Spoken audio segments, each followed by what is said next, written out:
Welcome to Sexology, a podcast that untangles the science of sex and pleasure. And now, with this week's episode, your host, clinical psychologist, Dr. Nazanin Moali. Hey there, this is Sexology Podcast, and I'm your host, Dr. Nazanin Moali. Thank you so much for joining me today.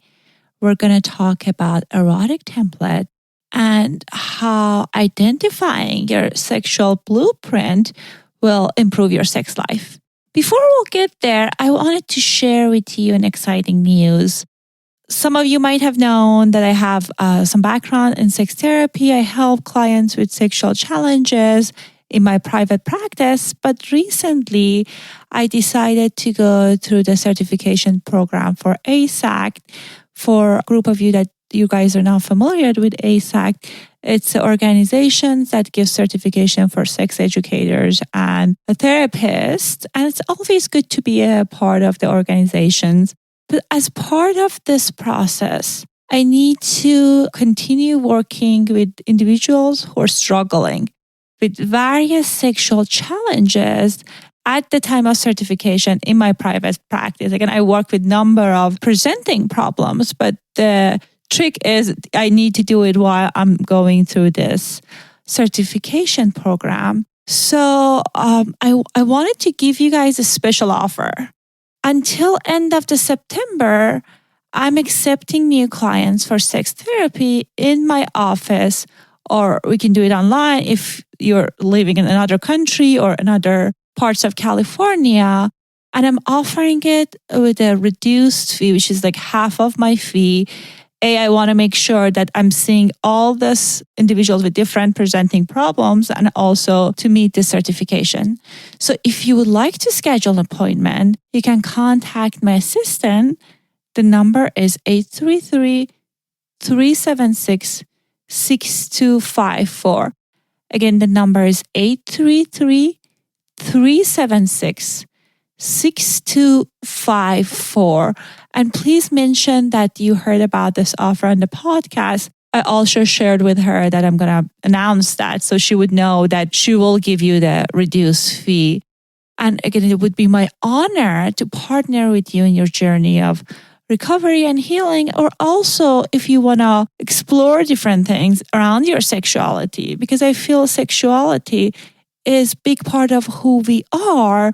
And it's not something we're just going to go see someone if things are not working. If things are working, but you want to make things great and better, that also would be another time for you to explore sex therapy. Anyhow, today we're going to talk about arousal template.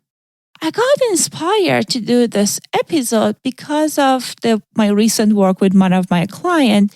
She is this young, vibrant, professional woman that ever since she was a child, she enjoyed spanking.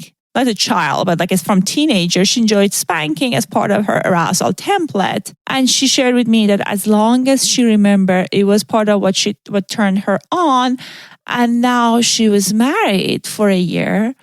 And she mentioned that wasn't something that she talked about it with her husband because of the shame and guilt that she has about these sexual behaviors and what does it say about her.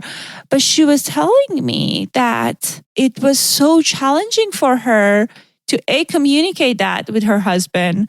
And also she said, I don't enjoy sex. And my husband, poor thing, he tries everything and he doesn't know what's going on. And she wanted to change it. When people coming in for therapy, I feel like big part of what's going on with them is about the shame around the behavior. Yes, we can explore how we can change things, but what's important is that it's like exploring it. It worked for you and there is nothing wrong with your preference. So based on my belief that whatever you do that turns you on, unless it's consensual, so it's not taking advantage of other person or you're not manipulating them or you're not having sex with children or minors, everything else I think is a fair game. And I hate it when people like society try to put individuals in this specific box. sex is this narrow thing that needs to be enjoyed in certain way. And when I talk to my clients and kind of explore it and validate that absolutely it's your desires, your fantasies are your desires, and you can enjoy them and there's nothing wrong with them. So, but she was really distressed. So we explored different things about the meaning of her sexual behaviors and why it is arousing for her. Because although we might not be aware of the reasons, there's always a why. There's more deeper psychological meanings. So anyhow, because of our work, she was able to feel comfortable with who she is and also share it with her partner. And also, she learned more about her sexual blueprints and other things about that specific things that she liked. That was arousing. So it was a very interesting experience. And overall, when I ask my clients about what turns them on, I often hear that they say, I have no idea. I get this like blank stares. They say, I know when I'm get aroused, but I'm not sure. So I get this super vague response. My expectation is not necessarily you would know everything that turns you on, but it is important to have a good understanding and awareness around your arousal template. That's why I wanted to talk about it today. And the other things that I often see is that my clients telling me that they're frustrated with their sex life, with their partner. They're coming in and they say like, I'm not enjoying it, but they're not sure about what is their arousal template. What is it that really turns them on? And somehow they have this belief that their partner needs to know.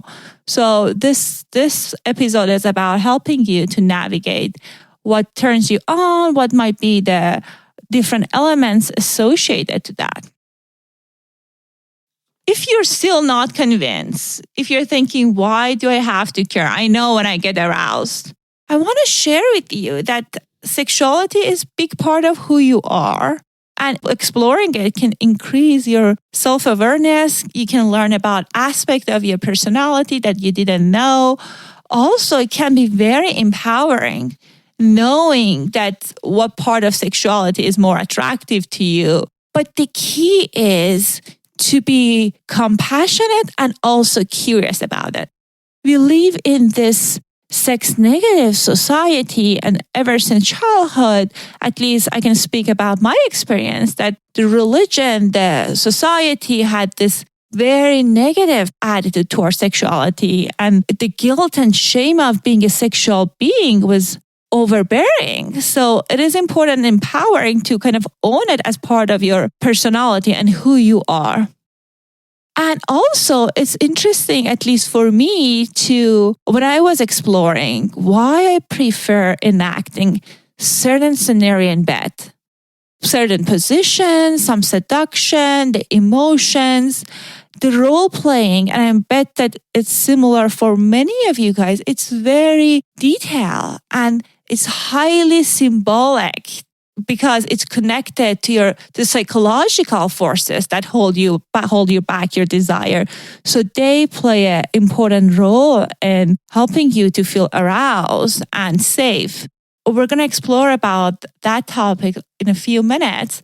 But I wanted to start with saying, what is erotic map? Or some people call it love map. It's a complex blueprint of what turns you on.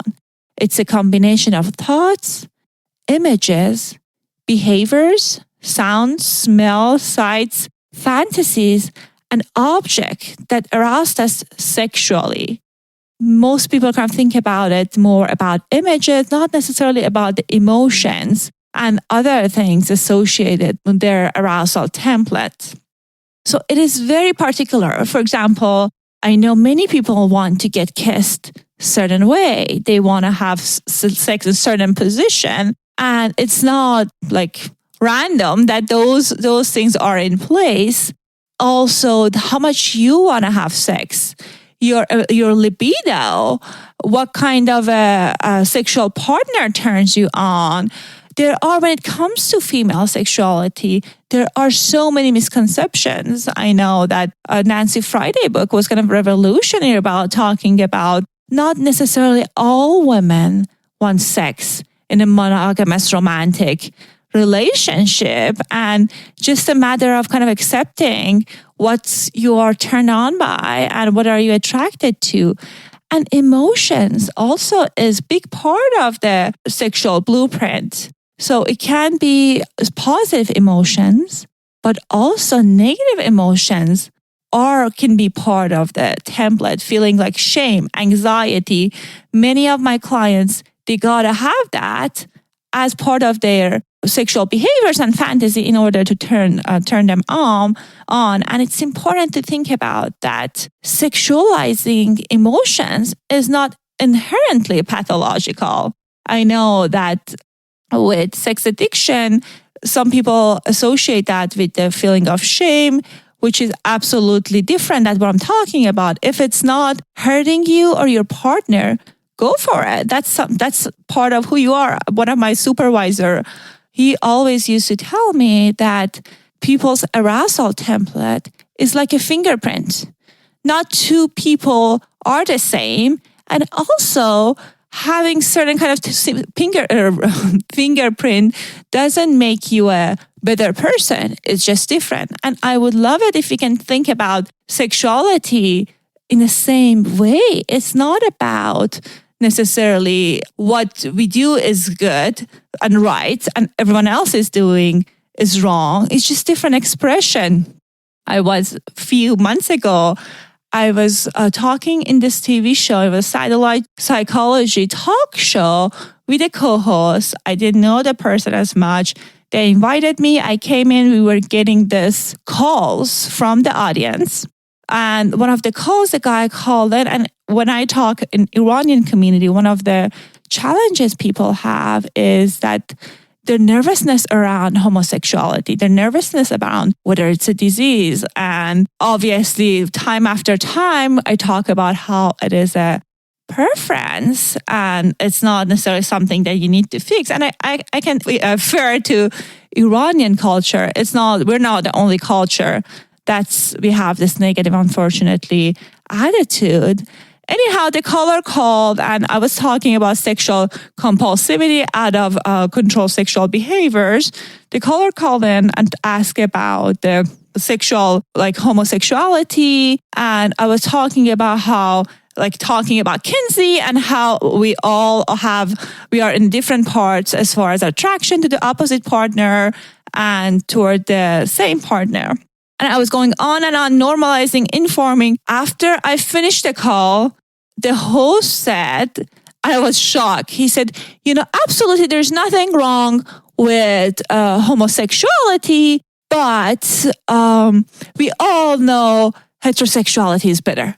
I was shocked and furious. And I was like, what's wrong with you? That still even people in the mental health field think that way. So it was a little bit of tangent, but I wanted to say that no matter whatever is your sexual preference, it doesn't make you a better person. It's just what you like.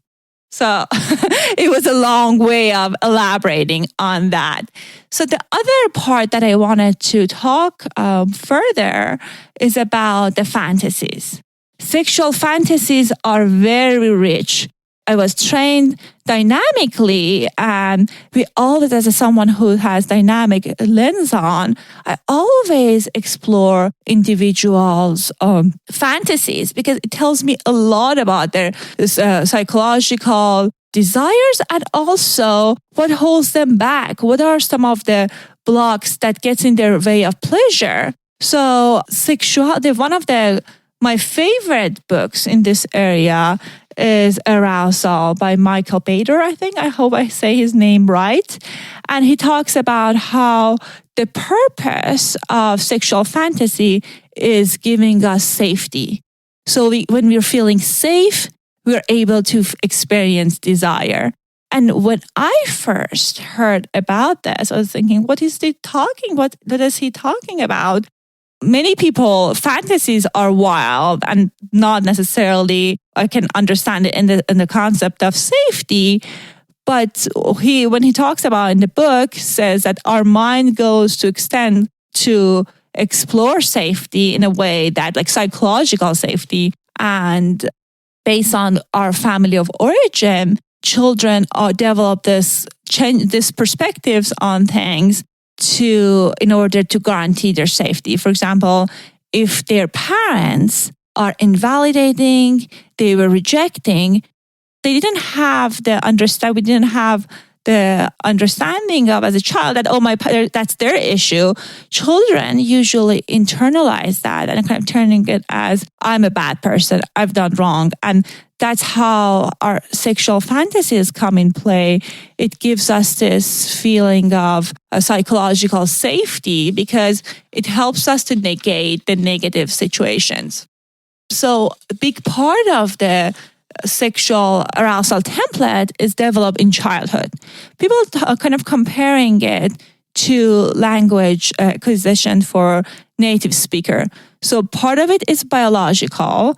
We got this genetics and hormones and prenatal environment, but big part of it also is our environment, the attitude of our parents about sexuality, how comfortable they were around nudity. I hear this horror stories of the parents who are doing toilet training to their children, and they're very shaming around that. And I have adult clients who are coming into my office and they're telling me that these images that they had from the childhood, that they felt shame because of the issues around toilet training, and they somehow made a meaning out of that situation as a child that my genital is dirty and I'm feeling shameful and guilt and not being able to enjoy sexuality. So again, it's a very complicated factors that plays into our sexuality and also development of our arousal template. So as an attempt to uncover your erotic template, I wanted to take a moment and answer some of the questions that might be helpful for you in this journey. These questions I adopted from Jack Morin's book on the same topic and the survey that he has on this topic. You can Google it. He has it on the end of his book. And also I put it on the show note. The survey is Sexual Excitement Survey. So if you're not driving, if you have a moment, I want you to set aside a place and kind of think about these questions and answer them and ideally write them. So think back over all your sexual encounters with other people. Allow your mind to focus on 3 specific encounters that were among the most arousing of your entire life.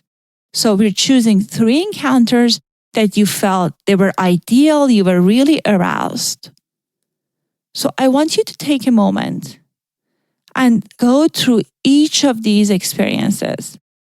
Try to describe each encounter in detail. How old were you when you had this encounter? What kind of a relationship did you have with this partner or partners in these encounters? It could be casual or anonymous, acquaintances, intimate relationship with a partner, primary relationship, multiple partners.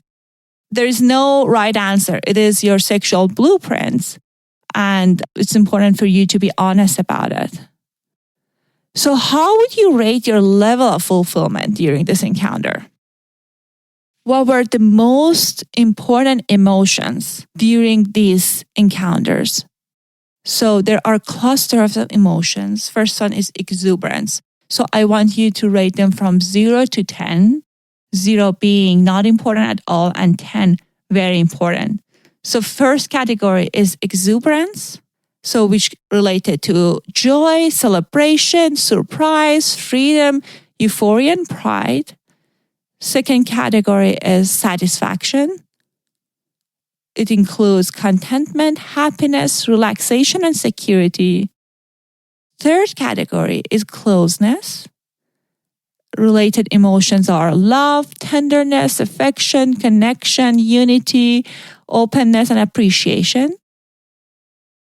Next category is anxiety, fear, vulnerability, weakness, worry, and nervousness.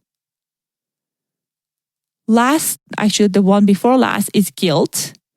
Related emotions are remorse, naughtiness, dirtiness, and shame. And lastly, anger. Again, some of other emotions in this category are hostility, contempt, hatred, resentment, and revenge. I want you to go through this list for all three encounters. I'm going to think about what are some of the shared experiences, emotions, factors, elements, and even objects in all three. Because for some people, some object, as we talked about a few weeks ago, has this mystical power. So we want to make sure that we're including that as part of this exercise as well. And then the next part of the exercise is your sexual fantasies. Sexual fantasies are mental images, daydreams, thoughts, and feelings that turn you on. For some people, it has this storyline like daydreaming, and for some other people, it's just an image. So think back, what age do you first remember having these sexual fantasies? How young you were? Considering all of your sexual fantasies that include others, proportion of important character beside yourself are of the same or opposite sex. Go through the emotions that we talked about in the exercise above and rate them as far as how important they were in your fantasies. Again, we have exuberance, satisfaction, closeness, anxiety, guilt, and anger. So it's very important to go through both part of the exercise because sometimes we are more free with our fantasies, and also it gives us further information about this blueprint of our arousal template. So go ahead and mark them and explore and see what are some of the common themes. Is it similar to your sexual behaviors that you're already enacting, or it is different? And again, having a fantasy is not necessarily means that you're going to act on it, but it can give us lots of information about the fact that is your desires and your holding blocks.